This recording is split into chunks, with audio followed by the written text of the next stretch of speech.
నమస్తే శ్రీమాత్రే నమః శ్రీకృష్ణాయ నమః. మనకి ఖగోళంలో ప్రతిసారి అనుకుంటూనే ఉంటాం కదా! మనకి మరి సెప్టెంబర్ నెల వచ్చేస్తుంది కదా! మరి ఖగోళంలో ఏ వింతలు జరుగుతున్నాయి? ఏ గ్రహాలు మనల్ని అనుగ్రహించడానికి వస్తున్నాయి అనేది తెలుసుకోవాలంటే గనక సెప్టెంబర్‌లో మంచి మంచి రాజయోగాలతో పాటు ఆహ్, పవర్‌ఫుల్ గ్రహాలు మనకి సంయోగం చెందుతున్నాయన్నమాట. సెప్టెంబరు, అక్టోబరు ఇలాగ ముందు సెప్టెంబర్ గురించి చెప్పుకుందాం. తర్వాత అక్టోబరు. అక్టోబర్‌లో కూడా మనకి విశేషమైన గ్రహాలు, పవర్‌ఫుల్ గ్రహాలు సంయోగం చెందడం వల్ల ఇన్నాళ్ళు పడ్డ కష్టాలు కానీ, బాధలు కానీ, ఆర్థిక పరంగా కానీ, ఇంకా ఏ పరంగా కానీ ప్రజలు కష్టపడి ఉంటే కనుక, కష్టపడుతూ ఉంటే కనుక, ఈ యొక్క గ్రహాల సంయోగంలో మనం ఎప్పుడు యోగాల గురించే కదా మాట్లాడుకునేది. ఈ యోగాలలో మంచి 6 రాశుల వాళ్ళకి విశేషంగా కలిసొచ్చేలాగా ధన విషయంలోనూ, ఉద్యోగ విషయంలోనూ, తర్వాత అదృష్ట విషయంలోనూ మంచి ఫలితాలు ఇవ్వబోతున్నారు. అయితే ఈ ఫలితాలు ఇవ్వడానికి మళ్ళా మీకు ఇంకొక సందేహం రావచ్చు. మ మరి యాస్ట్రాలజీ పరంగా మాకు ప్రతిరోజు దిన ఫలితాలలోనూ, మాస ఫలితాలలోనూ ఇవి కనిపించవు కదండీ! అనే సందేహం మీకు వచ్చి ఉంటుంది. అయితే ఫలితాలు అనేవి మనకి అదృష్టము అంటే ఏంటి? కంటికి కనిపించంది. కానీ మన కంటికి ఎప్పుడూ కనిపించేది దురదృష్టమే కనిపిస్తుంది తప్ప, ఎప్పుడో కనిపించే అంటే కనిపించకుండా కనిపించే అదృష్టాన్ని ఏ మనిషి గుర్తుపెట్టుకోడు. ఇది వాస్తవం. కానీ మనకి అదృష్టాలు కలిసొస్తాయి. అలాంటి కలిసొచ్చినప్పుడు ఏముంది అనేస్తారు. కానీ దురదృష్టమే మనకి కలిసొచ్చిందనుకోండి, అంటే మనకి కనిపించిందనుకోండి, దాన్నే పట్టుకొని లాగి, లాగి, లాగి బాధపడుతూ ఉంటాము. ఇది మనిషి సహజ గుణం. అయితే ఇప్పుడు మనకి ఈ సెప్టెంబర్‌లో అనగా ఆగస్టు 31 నుంచి సెప్టెంబర్ 15 వరకు 6 రాసుల వాళ్ళకి బుధుడు, కేతు వీళ్ళిద్దరూ కలిసి యతి జరుగుతూ అంటే ఈ యొక్క సంయోగంలో యతి జరుగుతూ మనకి విశేషమైన ఆకస్మిక ధనలాభాలు. ఇంకో విషయం తెలుసా? మనకి ఆకస్మిక ధనలాభాలొస్తే ఎవ్వరికీ చెప్పరు. అదే గనక నష్టం జరిగిందన్నా, లేదంటే ఏదైనా మోసపోయామన్నా, లేదంటే డబ్బు గాని ఏది నష్టపోయినా లే దాని గురించి పదే పదే అందరికీ చెప్తారు తప్ప, నాకింత మంచి జరిగింది అని చెప్పరు. కానీ వాళ్ళు తెలుసుకుంటే చాలు ఎవరికీ చెప్పక్కర్లేదు. అయితే ఈ అంశంలో మనకి ఈ బుధ, కేతు, యతి సమయంలో 6 రాసుల వాళ్ళకి అన్‌ఎక్స్‌పెక్టెడ్‌గా అన్ని రంగాల్లో ఉన్న వాళ్ళకి ధనలాభము, విద్యా లాభము, వ్యాపార లాభము, తరువాత గృహ లాభము ఇలా ఒకటి కాదు అన్ని రకాల లాభాలను తెచ్చిపెడుతున్నారు. అది ఎంతవరకు? సెప్టెంబర్ 15 వరకు.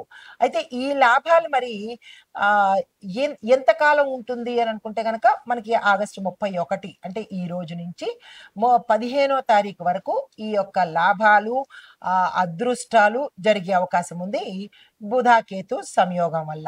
అయితే మరి ఏ రాశులకు ఎక్కువగా లాభాలుంటాయి? మరి ఏ రాశులకు కొంచెం మిశ్రమంగా ఉంటుంది అంటే గనక, ముందు ఎక్స్‌ట్రార్డినరీగా ఉండేది, ఆకస్మిక లాభాలు వచ్చేది మిథున, సింహ, కన్య, కుభ కుంభ. ఈ 4 రాశుల వాళ్ళకి విశేషమైన చా లక్షణాలతో పాటు విశేషమైన లాభాలను కూడా తెచ్చిపెడుతున్నారు. అయితే కొద్దిగా సామాన్యకరమైనటువంటి అంటే మరీ ఎక్కువ అంటే ఏ1 అయితే ఇది ఏ అన్నమాట. అందులో జెమిని, లియో, విర్గో, సాజిటేరియస్ అంటే ధనస్సు ఈ రాశులకు జీవన శైలిలో అంటే వాళ్ళ యొక్క లైఫ్ స్టైల్‌లో మార్పులు జరుగుతున్నాయన్నమాట. అయితే మరి ఓవరాల్‌గా ఈ సంయోగం వల్ల మనకి కొద్దిగా ఇబ్బంది పడే రాసులేంటంటే గనక సింహ, వృశ్చిక. ఈ రాసులు కొద్ది శాతము ఇబ్బంది పడతారు. అయితే ఎక్కువగా ప్రయోజనాలు పొందే రాసులు అంటే వీటిని సాగ్రిగేట్ చేసి మీకు అర్థమయ్యే రీతిలో చెప్తున్నాను. ధనస్సు, వృశ్చిక రాసులకు ధన లాభాలు వాళ్ళ యొక్క స్థానంలో ఉద్యోగస్తులకైతే ఉద్యోగ లాభాలు, ప్రయోజనాలు, రాజకీయ నాయకులకైతే పదవులు, ధన లాభాలు ఇవి జరుగుతాయి. అయితే మరి ఈ 2 కలయికల వల్ల దీంతో పాటు 30వ తారీఖు ఆల్రెడీ అంటే ఆగస్టు 30న అంత క్రితమే సూర్యుడు కూడా ఈ సంయోగంలో ఉన్నాడు. అంటే సూర్య, బుధ, కేతు ఈ 3 గ్రహాలు యాడ్ అయినప్పుడు కర్కాటక, వృశ్చిక, ధనస్సు రాశులకు విశేషమైన ఎక్స్ట్రాడినరీ ఫలితాలు ఇవ్వబోతున్నాడు. అయితే ఇప్పుడు ఈ 6 రాశులు ఏమిటయ్యా అంటే ఏ పరంగా ఇస్తున్నాడు? మీకు సందేహం రావచ్చు. మంచి శుభ ఫలితాలు, ఆకస్మిక ఫలితాలు అంటున్నారు. మరి ఏ రకంగా మాకు ఫలితాలు వస్తాయి అంటే కనుక ముందుగా మిథున రాశి చాలా జాగ్రత్తగా వినండి. అందుకే నేను మీకు ఒక్కొక్కటి వివరంగా తెలియజేస్తున్నాను. మిథున రాశి వాళ్ళకి ధనపరము, చాతుర్యము అంటే వీళ్ళు ఏ రంగంలో ఉన్నా చాలా చక్కగా రాణించే అవకాశము, నాయకత్వ లక్షణాలు మిథున రాశిలో వాళ్ళకి ఇస్తున్నారు. ఏ రంగంలోనైనా తీసుకోండి. తర్వాత సింహరాశి వాళ్లకు ధనముతో పాటు ఆధ్యాత్మిక లాభాలు, దాంతో పాటు సంతోషకరమైన అంటే మీరు సాటిస్ఫై అయ్యేటటువంటి చేంజెస్ మీ లైఫ్లో కావచ్చు, మీ కెరియర్లో కావచ్చు జరిగే అవకాశాలు కనబడుతున్నాయి. తర్వాత కన్యా రాశి వాళ్ళకి చూసుకుంటే కనుక ఆర్థికంగా they are very strong enough. ఎంత స్ట్రాంగ్గా అవుతారంటే ఈ సమయంలో అంత స్ట్రాంగ్ అవుతారు. దాంతో పాటు నేతృత్వ లక్షణాలు అంటే లీడర్షిప్ క్వాలిటీసు, రాజయోగాలు కలగడంతో పాటు వాళ్ళ వాళ్ళ రంగంలో వాళ్ళు ద ఐకాన్ అన్నట్టుగా ఉంటారనమాట. తర్వాత కుంభరాశి వాళ్ళకి చూసుకుంటే ధనంతో పాటు అంటే ఇక్కడ మీరు గమనించాల్సింది ఏంటి, ధనం అనేది అందరికీ కామన్ గా ఉంది ఫస్ట్ పాయింట్.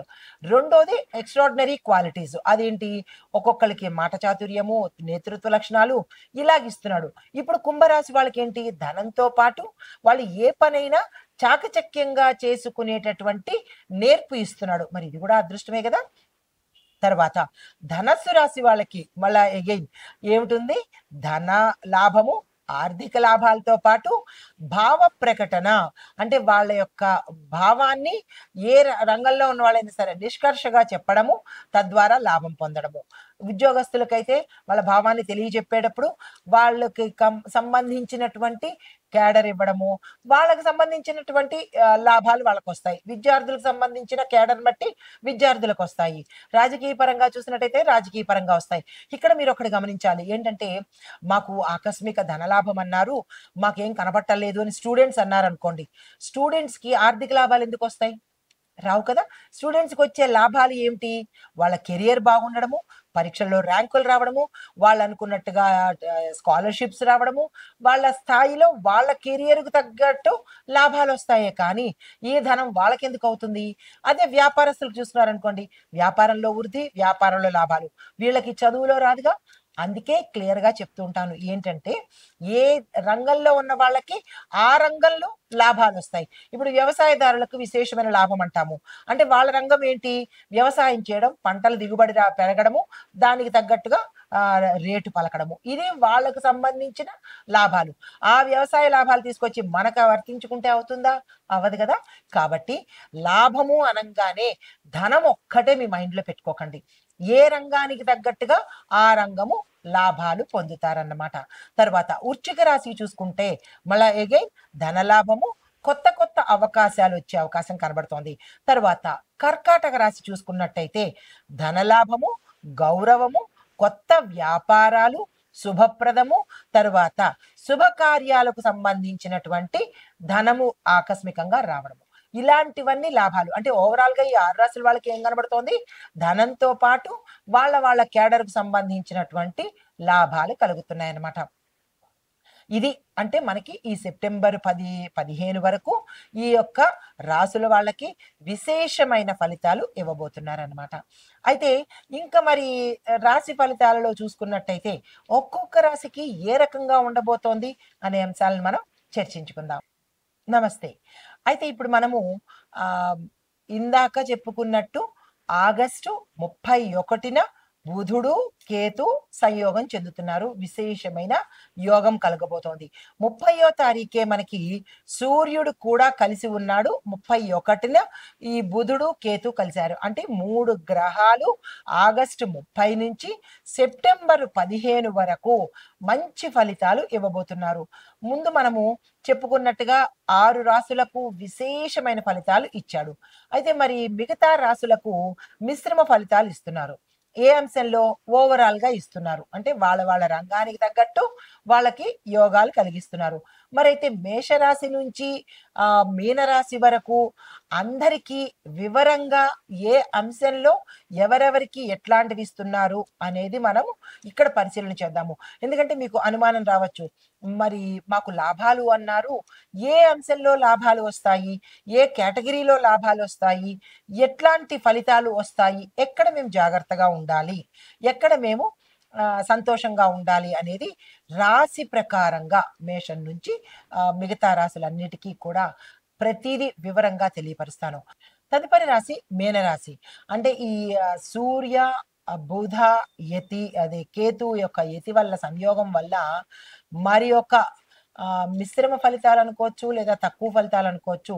మరి యొక్క రాశి ఏంటంటే మీనరాశి. ఈ రాశి వాళ్ళకి ఆర్థిక ఫలితాలు శూన్యమైపోతాయి. ఎక్కడ చేతికి అందుబాటులోకి రావు. అంటే ఆర్థికంగా వీళ్ళు కిందకి దిగజారడమో, లేదా నష్టపోవడమో, లేదా అంటే దక్కకపోవడమో ఇలాంటివి జరిగేటట్టుగా ఈ సమయంలో గోచరిస్తోంది. మానసిక ఆందోళనలు, మానసిక అశాంతి, డిప్రెషన్‌లోకి వెళ్ళడము, ఇంకా కొంతమంది ఇంకా డెప్త్‌కి వెళ్ళిపోవడము, అనారోగ్యం పాలవ్వడము ఇలాంటివన్నీ అంటే బ్రెయిన్‌కి ఎఫెక్ట్ అయ్యేటట్టుగా గోచరిస్తున్నది. ఈ విషయంలో ఈ 15 రోజులు మిమ్మల్ని కంటికి కనిపెట్టుకునే వాళ్ళ దగ్గర ఉండడం మంచిది. లేదు అని అనుకుంటే కనుక మిమ్మల్ని మీరే కన్సోల్ చేసుకునే ప్రయత్నం చేసుకోండి. బాధపడే ప్రయత్నం అసలు చేసుకోకండి. అయితే బంధువుల మధ్య చిన్న చిన్న అపార్థాలు కూడా వచ్చే అవకాశం కనబడుతోంది. మీరు మంచిగా చెప్పినా, లేదా మంచిగా ఆలోచించినా, ఏది చెప్పినా అది మీకే తిరిగి చెడుగా ఆపాదించబడే అవకాశాలు, మిమ్మల్ని అపార్థం చేసుకునే అవకాశాలు ప్రతి ఒక్కళ్ళకి, అంటే ఏ రంగంలో ఉన్న వాళ్ళకైనా, విద్యార్థుల దగ్గర నుంచి ప్రతి ఒక్కళ్ళకి కూడా ఈ అంశం వర్తిస్తుంది. కాబట్టి మీరు ఈ 15 రోజులు ఏ రంగంలో ఉన్న వాళ్ళైనా సరే క్యాజువల్‌గా గడిపే ప్రయత్నం చేసుకోండి తప్ప, ఏది కొత్తగా ప్రయత్నించొద్దు. ముందుకు వెళ్ళే ప్రయత్నం చేయకండి. మీరు ఏదైతే చేసుకుంటారో క్యాజువల్‌గా జనరల్‌గా అదే చేసుకునే ప్రయత్నం చేయండి తప్ప, ఎటువంటి వాటికి ముందుకు వెళ్ళకండి. ధనపరంగా కానీ, ఉద్యోగపరంగా కానీ, వ్యాపార పరంగా కానీ, లేదా అంటే రాజకీయ పరంగా కానీ ఏవి కొత్త ప్రయోగాలు చెయ్యవద్దు. యాజ్ యూజువల్‌గా నడిపించే ప్రయత్నం చేసుకోండి.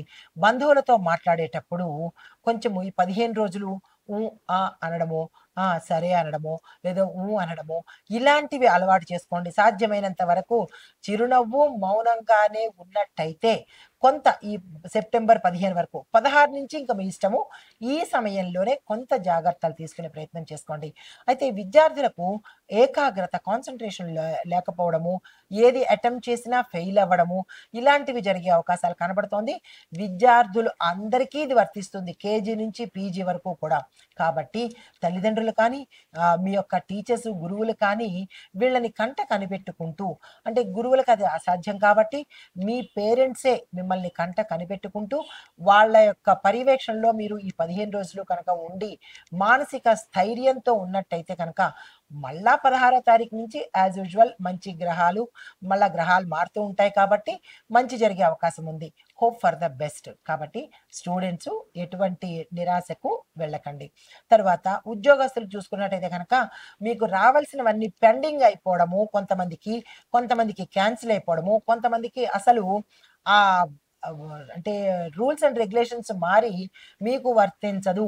తర్వాత అంటే ఏజ్ గ్యాప్‌లో మీ ఏజ్ వాళ్ళకి వర్తించదండి అనడమో, లేదంటే మీరున్న క్యాడర్‌కి వర్తించదు అని చెప్పటమో, లేదంటే మీకు డేట్ దాటిపోయింది కాబట్టి ఇంకా ఆ సమయానికి వర్తించదు అనడమో, ఇలాంటివేవైనా rules and regulations, norms and conditions ఇలాంటివి మీకు ఈ సమయంలో వచ్చి మీ దాకా రాలేని పరిస్థితి ఏర్పడుతుంది. ఈ విషయంలో నిరాశ పడకండి. సెప్టెంబర్ 15 వరకే కదా, 15 రోజులే కాబట్టి జాగ్రత్తగా, సంయమనంగా కొంత కూల్‌గా వ్యవహరించే ప్రయత్నం చేసుకోండి. ఎటువంటి అగ్రెసివ్ నేచరు పెట్టుకోకండి. అయితే మరి మీకు చెప్పదగిన పరిహారం ఏంటంటే కనుక, గురు సంబంధిత ఆలయ దర్శనం చేసుకోవడము, గురుగ్రహానికి సంబంధించిన జపం చదువుకోవడము, మీకు ఒక చిన్న మంత్రాన్ని ఇస్తాను మళ్ళా ఎక్కడ వెతుక్కోక్కర్లేకుండా. ఓం గుం గురవే నమః చాలా చిన్ని మంత్రము. రోజుకి 1008 సార్లు కనుక చదువుకున్నట్టయితే కొంత మంచి ఫలితాలు పొందే అవకాశం కనబడుతోంది. దీంతో పాటు పసుపు రంగు వస్త్రాన్ని ప్రతి గురువారము దానంగా ఇవ్వండి. ఇక్కడ మనకి ఎన్ని గురువారాలొస్తాయి మహా అయితే? 2 గురువారాలొస్తాయి. ఈ 2 గురువారాలు మీరు 2 2, 3 3 ఎన్నుంటాయో క్యాలెండర్‌లో చూసుకొని అన్ని గురువారాలు పసుపు రంగు వస్త్రాన్ని దక్షిణతో సహా దానంగా ఇచ్చుకున్నట్టయితే మీరున్న కండిషను కొంత మారే అవకాశము, గురువు యొక్క అంటే అనుగ్రహము ఈ ముగ్గురిని ఓవర్‌కమ్ చేసి మీకొచ్చే అవకాశం కనబడుతుంది. ఈ ప్రయత్నం చేయండి. ఈ పరిహారాన్ని పాటించుకోండి. సానుకూలమైన ఫలితాలు పొందండి. నమస్తే.